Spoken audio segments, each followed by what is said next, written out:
नमस्कार, मैं हूं ब्रजेश चौक से और आप देख रहे हैं हमारा खास कार्यक्रम सत्ता का महासंग्राम। जी हां, 2024 का रण तैयार हो चुका है। इन दोनों गली चौराहों में चुनावी चकल्लस का दौर जारी है। विशेषकर चाय पान के टपरे इसके केंद्र बने हुए हैं। जिसे देखो वह चुनाव विशेषज्ञ बनकर राजनीतिक विश्लेषण में जुटा हुआ है। हर किसी का अपना गणित है, अपने तर्क हैं। समीकरण का ऊंट किस करवट बैठेगा, इसे लेकर भविष्य कथन की तर्ज पर दावे प्रतिदावे किए जा रहे हैं। कौन सी लोकसभा सीट किस राजनीतिक दल के खाते में जा सकती है और किस सीट पर परिणाम चौंकाने वाला हो सकता है, इन सभी बिंदुओं को लेकर बहस करने वालों के बीच नोक-झोंक देखने को और सुनने को मिल रही है। लेकिन इसी सियासी नोक-झोंक के बीच हम एक एक सीट का हिसाब कर रहे हैं, हर एक मतदाता का जवाब आप तक पहुंचा रहे हैं, एक एक सीट का धारदार विश्लेषण और सटीक अनुमान लगा रहे हैं। आज हमारे स्पेशल प्रोग्राम सत्ता के महासंग्राम में बात होगी टीकमगढ़ लोकसभा सीट की।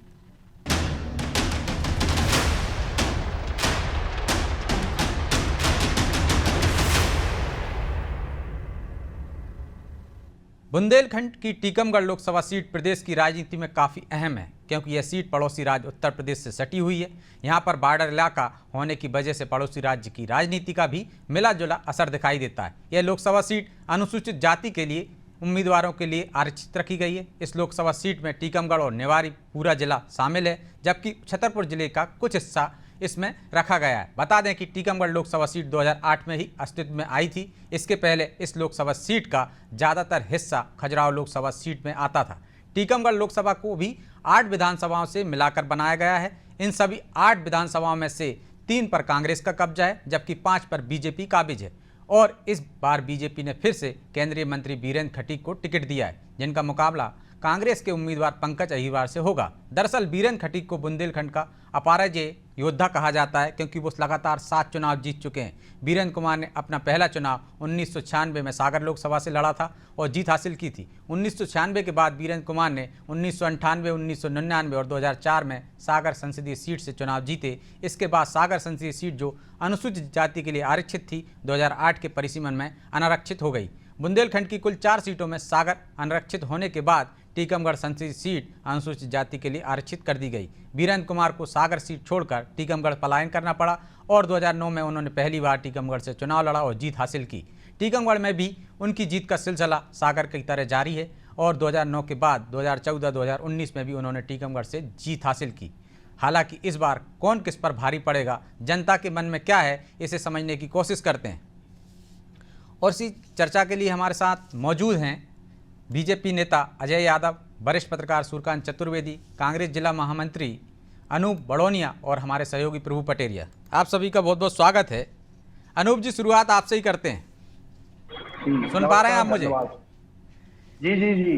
लगातार बीरेंद्र खटीक जीतते रहे हैं और उनका जीत का अंतर भी बढ़ता रहा है। बीजेपी को लगातार पहले 2009 में 38% वोट मिले थे, 2014 में 55% मिले थे और 2019 में 61% से अधिक। खाई बड़ी है, क्या पटा पाएंगे पंकज इसको और कैसे?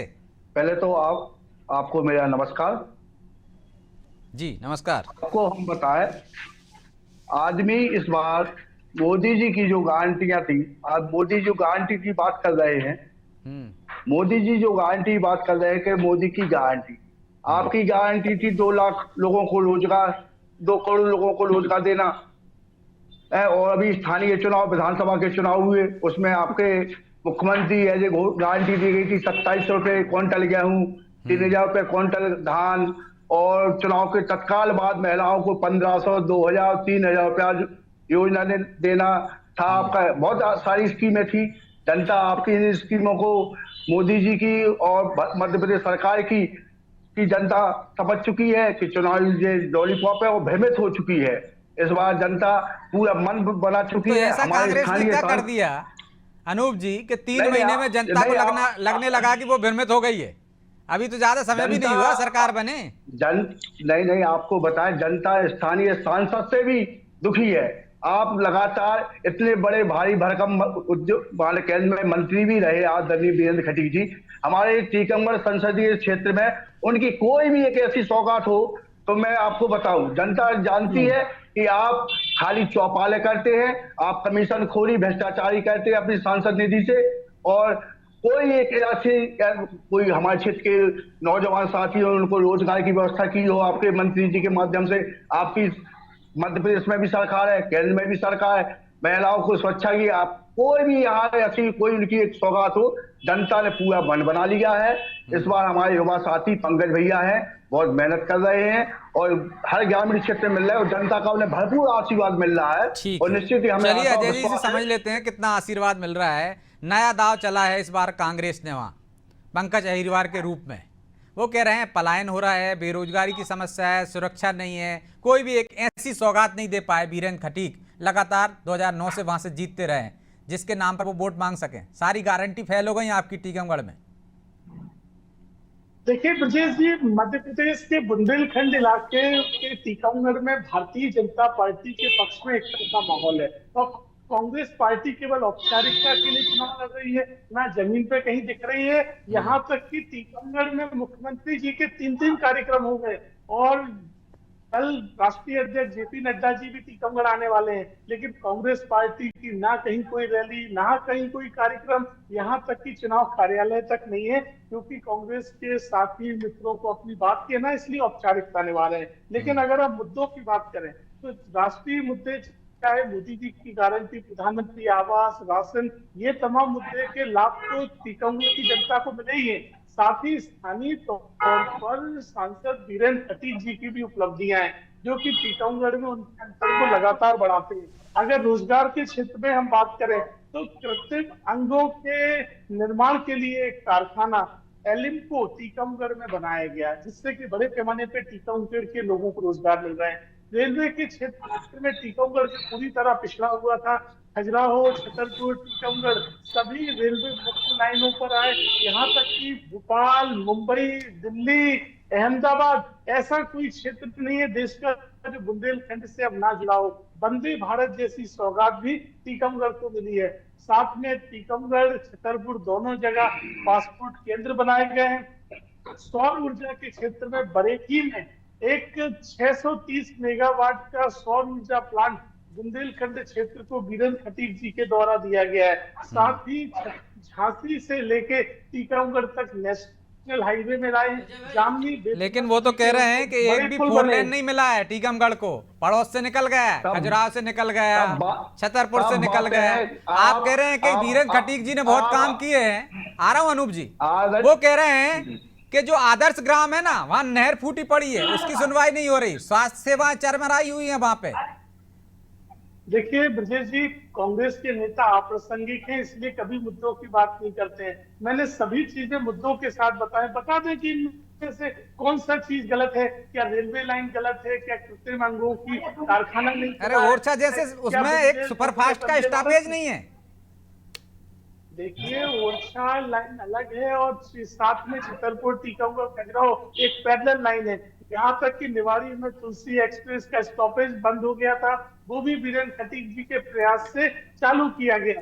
और क्यों बंद हुआ था ये बताइए, पूछ रहे हैं प्रभु जी। एक भी ग्रामीण सड़क नहीं बची है। अजय जी, इतनी उपलब्धियां हैं आपकी जो आप गिना रहे हैं, एक उपलब्धि मुझे ये बता दीजिए कि टीकमगढ़ क्षेत्र जो है पिछले 2009 से रिजर्व है अनुसूचित जाति वर्ग के लिए, आप एक भी ऐसा नेता नहीं खड़ा कर पाए, स्थानीय नेता टीकमगढ़ का। आपको आयातित उम्मीदवार के दम पर चुनाव लड़ना पड़ रहा है, उसकी उपलब्धियों का बखान करना पड़ रहा है। देखिए प्रभु पटेल जी स्वयं इस क्षेत्र से आते हैं तो वो सभी चीजें समझते हैं, लेकिन जिस तरह का लोकसभा का चुनाव राष्ट्रीय स्तर का होता है, अगर किसी नेता के क्षेत्र का मूल्यांकन रिजर्व या अनरिजर्व हो जाता है तो उनको आसपास के इलाकों से चुनाव लड़ना पड़ता है। ये एक सहज प्रक्रिया है। लेकिन दोस्तों 2009 से लड़ रहे हैं जब से आरक्षित हुई है। 8 विधानसभा क्षेत्र हैं, आप एक ऐसा नेता नहीं चुन बना पाए अपने यहाँ बीजेपी से।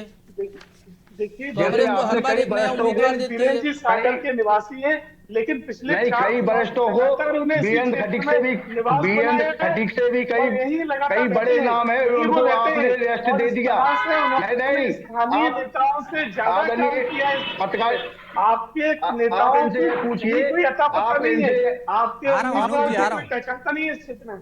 अनूप जी आ रहा हूँ। आपके आप इनसे- उम्मीदवार को लोग पहचानते नहीं है इस क्षेत्र में, लेकिन वीरेंद्र जी सागर के निवासी ने रिजर्वेशन के बाद सागर सामान्य हो गया, इसलिए वो टीकमगढ़ क्षेत्र से चुनाव लड़ रहे हैं। लेकिन टीकमगढ़ जब में कोई ही उन्होंने अपना निवास बनाया है, उनका परिवार टीकमगढ़ में रहता है, पूरे समर्पण भाव से टीकमगढ़ की सेवा करते हैं। और है। कांग्रेस के जो उम्मीदवार तो उन्हें ये तो आप पर भी लागू होता है ना नहीं अनूप जी, आप भी एक ऐसा नेता टक्कर देने वाला वहां पर स्थापित नहीं कर पाए, खड़ा नहीं कर पाए अब तक 2009 से ही मान लें तो आप उनसे कह रहे हैं कि दूसरों को भी टिकट दे सकते थे, आप तो हर बार नहीं, बदलते आप ये बताइए, ऐसा क्या है कि हमारे यहाँ पंकज जो है एक नौजवान है, सभी का चहेता है कार्यकर्ताओं को। आप जो कह रहे हैं कि हमारे यहाँ प्रचार नहीं किया जा रहा है कांग्रेस का, हमारे टीकमगढ़ विधायक आदरणीय दादा यादव सिंह बुंदेला जी रोज ग्रामीण क्षेत्रों का दौरा कर रहे हैं। हमारे पृथ्वीपुर के विधायक भैया नितिन सिंह राठौर जी रोज ग्रामीण क्षेत्रों में सतत संपर्क कर रहे हैं। चंदा रानी गौर जी जो खड़गापुर की विधायक है वो सतत संपर्क कर रही है। मतलब स्थानीय लोग ही किला लड़ा रहे हैं ना प्रदेश स्तर का कोई आपको समर्थन मिल रहा है, ना राष्ट्रीय स्तर का कोई नेता आपके यहाँ आ रहा है प्रचार करने। राष्ट्रीय स्तर का भी चुनाव हम लोगों को जरूरत नहीं है, इस बार जनता जरूरत ही नहीं है आपको राष्ट्रीय स्तर के नेताओं की। नहीं है उनका। आप कमलनाथ जी है, दिग्विजय सिंह है, वो ऐसे चरण में है, लेकिन यहाँ पर क्षेत्रीय हमारे यहाँ अभी आए थे जीतू पटवारी जी, आए थे जीतू पटवारी जी वगैरह, हम लोगों को ऊर्जा दी। ऐसा कुछ नहीं है, हमारे यहाँ क्षेत्रीय विधायक लोगों ने उनके चरण क्यों नहीं पड़ रहे आप टीकमगढ़ में? आपको हम बताए कि हमारे ही अभी आपके टीकमगढ़ जिले में आपको ही हमारे कार्यकर्ताओं के दम पे करारी हार मिली है, कार्यकर्ताओं की दम पर ही। चलिए अनूप जी लौट रहा हूं मैं आपके पास लौट रहा हूं। ठीक है, आप उसमें ना रहिए। हम कार्यकर्ता, हमारे कार्यकर्ता पार्टी का संगठन पूरा मेहनत कर रहा है और पंकज अग्रवाल जी के पक्ष में इस बार हवा है और वीरेंद्र खटीक को हम लोग मिलकर जानकारियों को सागर पहुंचाएंगे। वो तो पता चलेगा बाद में हवा किसके पक्ष में। आ रहा हूं अनूप जी, मैं सूर्यकांत जी हवा किसके पक्ष में है ये तो बात की बात है, लेकिन गड्ढा बड़ा है। 3 कांग्रेस के पास है, 5 बीजेपी के पास है, तब भी वो कह रहे हैं कि इस बार टक्कर देंगे। वोट प्रतिशत लगातार भाजपा के फेवर में बढ़ता जा रहा है। आप भी टीकमगढ़ से आते हैं, क्या जो मुद्दे कांग्रेस उठा रही है वो आपको लगते हैं जमीन पे उनकी कुछ समझ है लोगों को, या जनता उसको पसंद कर रही है? नहीं देखिए ब्रजेश जी, मुद्दे जो कांग्रेस उठा रही है वो उस क्षेत्र के लिए बेहद अहम है। आप देखिए आर्थिक, लेकिन वो लोकल मुद्दे उठा रही है ना, वो कह रही लाडली बहना, वो मध्य प्रदेश सरकार पे वो कर रही है, जबकि राष्ट्रीय मुद्दों पर चुनाव हो रहे हैं। निश्चित रूप से राष्ट्रीय स्तर मुद्दों पर चुनाव हो रहे हैं, लेकिन टीकमगढ़ जिले के, निवाड़ी जिले के और छतरपुर जिले के तीनों जिलों को मिलाकर जो यह सीट बनी है, यहाँ पर बेहद अहम मुद्दे जो है वो है आर्थिक पिछड़ापन, बेरोजगारी, गरीबी, और इसकी वजह से पलायन की स्थिति बनती है। अगर आप देखें इस समय अगर आप जाएंगे तो पूरे के पूरे जिलों के ग्रामीण इलाकों का अधिकांश हिस्सा में रहने वाला जो मतदाता है वो पलायन कर चुका होगा। कोई बंबई, दिल्ली, पंजाब, महाराष्ट्र तमाम जगह अपने रोजगार की तलाश में चले जाते हैं। मेरा कहना यह है कि जब लगातार मध्य प्रदेश में भारतीय जनता पार्टी की सरकार है, केंद्र में भी बीते 10 सालों से भाजपा की सरकार है, तो कहीं ना कहीं एक ऐसी व्यवस्था बननी चाहिए थी या ऐसे रोजगार के साधन उपलब्ध होने चाहिए थे कि स्थानीय जनता को पलायन नहीं करना पड़ता। आप देखिए, निश्चित रूप से आपकी बात सत्य है कि 2008 में जब खजुराहो से अलग होकर टीकमगढ़ लोकसभा सीट बनाई गई, उसके बाद से लगातार भारतीय जनता पार्टी इस यहाँ से जीतती आई है, लेकिन कोई ऐसी बड़ी चीज जिससे रोजगार के साधन उपलब्ध हो सके, ऐसी कोई उपलब्धि भाजपा के खाते में वहां नहीं आई है, न किसी जनप्रतिनिधि के खाते में आई है। दूसरा, वहां पर सबसे बड़ी जो चिंता रहती है वो बड़ी समस्या है, वो समस्या है सिंचाई की। वहां पर बेतवा जैसी नदी है, केन बेतवा लिंक परियोजना जरूर स्वीकृत हुई है, लेकिन उसको स्वीकृत हुए 2 दशक से ज्यादा का समय हो गया है, लेकिन वो क्रियान्वित नहीं हो पाई है। और कब क्रियान्वित होगी, कब उसका फायदा आम जन को मिलना शुरू होगा, यह भी अभी भविष्य के गर्त में है। तो मुझे लगता है कि जब अगर केंद्र में और लेकिन एक उम्मीद तो दिखती है, चाहे नल जल योजना हो जिस पर काम कर रही सरकार, प्रधानमंत्री आवास हो, अन्य जो योजना है, और अब तो रामराजा महालोक बनाने की बात की है बाकायदा इस चुनाव में, विधानसभा चुनाव में, तो ये भी तो असरकारक होगी। और पड़ोस में राम मंदिर बन चुका है, क्या ये कांग्रेस के मुद्दों को भारी यही वजह है ब्रजेश जी, यही वजह है कि भारतीय जनता पार्टी को लोकसभा में पिछले 2 बार से जीत हासिल हो रही है, और इस बार भी भारतीय जनता पार्टी इन्हीं सारी चीजों को लेकर मैदान में उतरी है, और इसका व्यापक रूप से असर भी है। ऐसा नहीं है कि असर नहीं है, लेकिन इसके साथ साथ आपको अन्य चीजों को भी देखना होगा।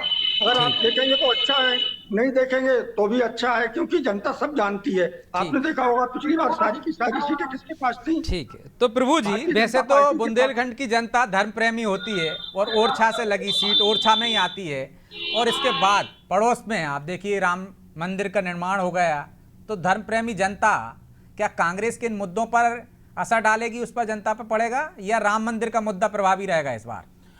देखिए ब्रजेश जी, सबसे बड़ी बात यह है उस क्षेत्र की जनता वाकई धर्मभीरू है, धर्मप्रिय जनता है। ओरछा का जो राम राजा का मंदिर है, सब उसको मानने वाले लोग हैं, और यही वजह है कि इस सीट को जब भगवा लहर उमा भारती की चली थी, उमा भारती को वहाँ से उम्मीदवार बनाया था, तो उमा भारती ने कांग्रेस के कब्जे से इस सीट को छीन लिया था। उसमें खजुराहो सीट हुआ करती थी। उसके बाद केवल एक बार यदि हम पुरानी देखें तो एक बार केवल 1999 सत्यव्रत चतुर्वेदी जीत पाए। उसके बाद ये सीट जो है लगातार भारतीय जनता पार्टी के, लेकिन तब वो खजुराहो का हिस्सा थी ना, खजुराहो का हिस्सा। उसके बाद वीरेंद्र खट्टिक लगातार 3 बार से जीत रहे हैं। तो यहाँ पर दोनों दलों के लिए जो समस्या है वो ये है कि कोई स्थानीय ऐसा नेता नहीं वो तय कर पाए, ऐसा नेता नहीं खड़ा कर पाए जो लोकसभा क्षेत्र का प्रतिनिधित्व कर सके। निश्चित तौर पर वीरेंद्र खट्टिक बाहर से आए हुए वहाँ पर सांसद हैं बीजेपी के, वो प्रभाव नहीं डाल पाए। 3 चुनाव वहाँ से जीते हैं, कोई ऐसी सौगात उनके खाते में नहीं है। रेलवे लाइन है वो उसकी बहुत पुरानी मांग थी, उमा भारती उसका श्रेय लेती हैं और भी लोग उसका श्रेय लेते हैं। कोई ऐसी सौगात वहाँ पर नहीं दे पाए कि उस क्षेत्र की जो बेरोजगारी दूर हो। जो सूर्यकांत बता रहे थे वो बिल्कुल सही बात बता रहे थे। कांग्रेस का जो कोर वोटर है, SC ST वोट बैंक जो है, जो कांग्रेस की तरफ जाएगा, क्योंकि वहाँ अहिरवार उम्मीदवार को खड़ा किया है, 4 लाख से ज़्यादा अहिरवार वोटर हैं। ये वर्ग जो है चूंकि फसल कट चुकी है, अब ये पलायन कर चुका है। ये मतदाता जो है चुनाव के समय कांग्रेस के पक्ष में रहे, वोट डालने आएगा, ये संभावना काफ़ी कम है। ज़्यादातर लोग वहाँ से पलायन कर चुके होते हैं, क्योंकि वो रोजगार के लिए बाहर जाना पड़ता है, क्योंकि स्थानीय स्तर पर रोजगार की संभावना नहीं है। जहाँ तक बात पंकज अहिरवार की है, पंकज अहिरवार को जो टिकट मिला, युवा नेता है, स्थानीय नेता है, उनका प्रभाव है, सक्रिय है, सारी चीज़ें अपनी जगह है। विधानसभा चुनाव में जतारा से जब किरण अहिरवार को टिकट दिया गया था तो इनने बगावत के लिए झंडा बुलंद किया था। इनके साथ 11 नेताओं ने चिट्ठी लिखी थी, फिर समझौता हुआ, इनको उसी समय आश्वस्त किया गया कि आपको लोकसभा का टिकट दिया जाएगा, तब वो पार्टी के लिए काम करने उतरे। तो अब यहाँ मान के चलिए कि जब वहाँ पर आप बगावत के मूड में थे, कहीं ना कहीं भीतरघात हुआ होगा, आपकी नाराजगी का भाव होगा, तो क्या कांग्रेस के बाकी के नेता क्या उतनी संजीदगी से इनके लिए काम कर पाएंगे? एक सवाल ये भी यहाँ पर है। तो निश्चित तौर पर यहाँ पर मुकाबला कड़ा है। जहाँ तक बात इसकी है कि कांग्रेस बीजेपी में टक्कर है, तो कल का ही उदाहरण, वहाँ कल एक कार्यक्रम था, वहाँ पर ऐसे कुर्सियां चली, लात घुसे चले दोनों पार्टी के लोगों में कि कांग्रेस वालों ने बीजेपी वालों को पीट दिया सवाल के मामले को लेकर। तो इस स्थिति को समझा जा सकता है। वीरेंद्र खट्टिक भले बाहरी हैं, लेकिन वहाँ का जो माहौल है वो बीजेपी के पक्ष में दिख रहा है। ये जरूर दिख रहा है वहाँ पर जो बात हुई है कि इस बार लीड कुछ कम हो सकती है वीरेंद्र खट्टिक की, जो पिछली बार 3,48,000 वोटों से जीते थे। इस बार चूंकि स्थानीय उम्मीदवार है, युवा है, 42-43 साल की उम्र है उनकी, लगातार सक्रिय क्षेत्र। लेकिन जो मैंने पहले भी कहा ना प्रभु जी, 29.66% वोट मिले थे पिछली बार कांग्रेस के उम्मीदवार को, और वीरेंद्र खट्टिक को मिले थे 61.30। बहुत बड़ी खाई है, और ये खाई लगातार बढ़ती जा रही है, कम तो हुई नहीं, बराबर पे आए नहीं है। अब ब्रजेश जी, पहले चरण का जो मतदान प्रतिशत घटा है वो इशारा कर रहा है कहीं ना कहीं कि इस बार के चुनाव में 2019 जैसी राष्ट्रवाद की लहर नहीं है। सबसे बड़ी बात यह है जीतना, लेकिन कम से कम बुंदेलखंड में तो ये महसूस कर सकते हैं कि राम लहर होगी वहां, राष्ट्रवाद की ना हो। तो देखिए, अयोध्या के प्रति लोगों की भक्ति जरूर है, लेकिन वहाँ के लोगों के लिए जो उनके आराध्य तो उनके घर पे बैठे हुए हैं। इसलिए दमोह में जब प्रधानमंत्री नरेंद्र मोदी आए तो उनको उस क्षेत्र का उल्लेख करना पड़ा कि हम राम राजा की धरती पर बात कर रहे हैं, क्योंकि वहाँ के लोग राम राजा को ज़्यादा मानते हैं, अयोध्या को कम मानते हैं। राम राजा मंदिर ही वहाँ का महत्वपूर्ण क्षेत्र है जिसको लेकर लोगों का जुड़ाव ज़्यादा है, और उस पर दाव पिछले विधानसभा चुनाव में चली चुकी है बीजेपी की, हम उसको महालोक बनाएंगे। तो अनूप जी, आपके यहाँ तो भीतरघात की संभावनाएं ज़्यादा हैं, क्योंकि आपका उम्मीदवार ही पिछली बार विधानसभा चुनाव में जिस तरह से भीतरघात कर चुके हैं, नाराज हो चुके हैं, बगावत कर चुके हैं, तो उनके साथ सहानुभूति रहेगी बाकी के जो विधानसभा चुनाव लड़े होंगे वो लोग। पंकज अहिरवार जी जतारा से टिकट मांग रहे थे विधानसभा चुनाव का। निश्चित ही टिकट किसी एक को मिलता है, किरण अहिरवार जी को टिकट मिला था, लेकिन उन्हें आपके पटेल जी ने बताया कि उन्हें आश्वासन दिया गया था कि आपको आप युवा हैं, आगे आपका भविष्य, और तत्काल ही 3 महीने के बाद उनको लोकसभा का टिकट दिया गया। पार्टी ने हम सभी कार्यकर्ताओं को आप यही कहना चाहेंगे कि आपका कहने का उद्देश्य है कि किरण अहिरवार जी पटेरिया जी, इस बार कैलाश अहरवाल जी भी पूरी तरीके से पूरे अपने कार्यकर्ताओं को संदेश दे रही हैं कि पंकज अहरवाल जी का साथ दीजिए, हमारे यहाँ कोई वितरगात नहीं है। आप कहते हैं धर्म की बात, आप कहते हैं, तो आप यही बताइए, आप सबसे पहले मुद्दा कहते हैं ओरछा इतना बड़ा हमारा विश्व में और देश में नाम है, यहाँ पर इतनी ट्रेनें निकलती है और कई प्रमुख ट्रेनें हैं जहाँ ओरछा में स्टॉपेज नहीं है। आप धर्म के नाम पर भड़काते हैं, लेकिन धर्म पे आप सुविधा नहीं देते हैं। आप यह बताइए, आप गाय की बात करते हैं, गाय आज हमारे यहाँ आप देख लेना, आप पूरे बुंदेलखंड में किसान अपने आप में इतना बेबस है कि गाय से इतना बेबस है कि गाय के नाम पर हमारे कमलनाथ जी ने गौशालाओं का निर्माण कराया था। आज आप कहीं भी चले जाए, अरे पंकज जी, वो गाय उन्हीं किसानों की तो है, वही तो खुली छोड़ रहे हैं जो परेशान है। तो आपने छोड़ी तो अजय परेशान है, अजय ने छोड़ी तो आप परेशान हो। नहीं, सरकार का आप बात करिए, कमलनाथ जी ने इतनी अच्छी गौशाला की सब। अच्छा, कितनी गौशाला खोली थी कमलनाथ जी ने टीकमगढ़ में? पूरे हर उस पर हर। अरे भैया, जो गौशालाएं थी उन्हीं को एक तरह से संख्या बता दी थी, कितनी खोली नहीं? अच्छा, ईमानदारी से बताइए अनूप जी। हम आपको बताएं, हर पंचायत स्तर पर गौशालाओं का निर्माण हो चुका है, लेकिन आप भारतीय जनता पार्टी के द्वारा उसकी गौशालाओं के लिए कोई अनुदान और कोई निर्यात गाय आप किसान हर पंचायत में गौशालाओं का निर्माण है। आप कहे कितनी, आप हर गाँव वो अजय यादव जी कहेंगे कि बुंदेलखंड की सारी गोचर तो जो है जब कांग्रेस की सरकार थी तो दूसरों को दे दी, गाय के लिए तो जगह ही नहीं छोड़ी, तो कहाँ गाय चरेंगी? नहीं, आप खेतों में ही जाएंगी आपके। वो उनका कहना क्या होगा, आप अपने चैनल के माध्यम से, अपने पत्रकारों के माध्यम से पता लगाइए किस ग्राम पंचायत में गौशाला का निर्माण नहीं हुआ। हर गौशाला ग्राम पंचायत में जो चरनोई की भूमि रहती है ना, गाय कहाँ जाएगी बेचारी? वो तो बांट दिया आपने। सुनिए अनूप जी, हमारी ग्राम पंचायत में नहीं हुआ, सूर्यकांत की ग्राम पंचायत में नहीं हुआ। अब ये 2 ग्राम पंचायत ही मौजूद है। वो अजय जी कह रहे हैं हमारी ग्राम पंचायत में भी नहीं हुआ, कोई कमलनाथ जी ने गौशाला नहीं खुलवाई। वो तो कहेंगे। अरे तो ये 2 पत्रकार भी तो कह रहे हैं हमारी ग्राम पंचायत है पहलवान तहसील जतारा की, वहाँ नहीं बनी गौशाला, और क्या ठीक है। तो आप गाय के नाम पे, धर्म के नाम पे करते हैं। लो, अब आप पलटी मार गए। तो अनूप जी, जो आपका मतदाता जो पलायन कर जाता है उसे कैसे लेकर आएंगे, जो वो आपका वोटर रहता है?